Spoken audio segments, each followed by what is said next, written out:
So here we are, our first father and son build. So this is Jack's first car, which he owes me a lot of money for, that he has to pay me for when he gets to 17 or 18, or else he's never allowed to drive it. So my friend Alan sourced this beautiful 1960s original Volkswagen. So it's only had 100,000 kilometers on it from new. It's pretty much gorgeous, clean, no major issues with it at all, bar the brakes don't work at the moment. Full original interior, which we've actually started stripping out, so some of it started to come out here. The carpets are all pretty old and manky, so they're going to pretty much go anyway. So a couple of little small issues with the bodywork, but it's fairly straight for a 1960s car, to be honest. The engine actually starts first time, which is a huge thing. Apparently it's a Mozambique import right-hand drive. Ended up in Portugal, where it was a garage for around 20 years. So there's not a whole lot of rust on the body.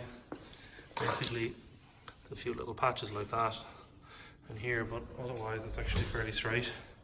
And we've got good German engineering. If you listen to this, it sounds like a Golf. What do you think, Jack? So basically we've just started stripping out the car.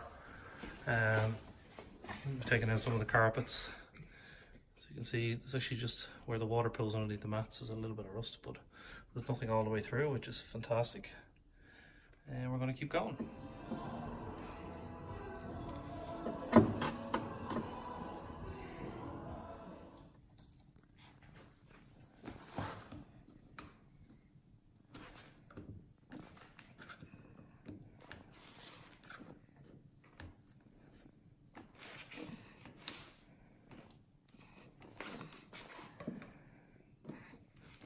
We have the windows off, and we have most of the interior gone out of it, so we just have to take the headliner out.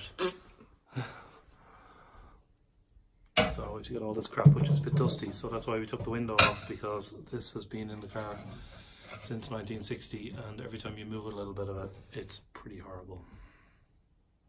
I was thinking about putting a dog bed in here for Cousteau, my little dog. A VW dog bed. For my little dog. That was easy. Bit too easy. Day one, stripping the inside out. Now we have to take the headliner off as well, which looks like it's going to be a bit of a messier job because it's all stuck to it with glue and insulation. So we'll do that another day. Do you think we should do the interior or the exterior first? Leave a comment down below.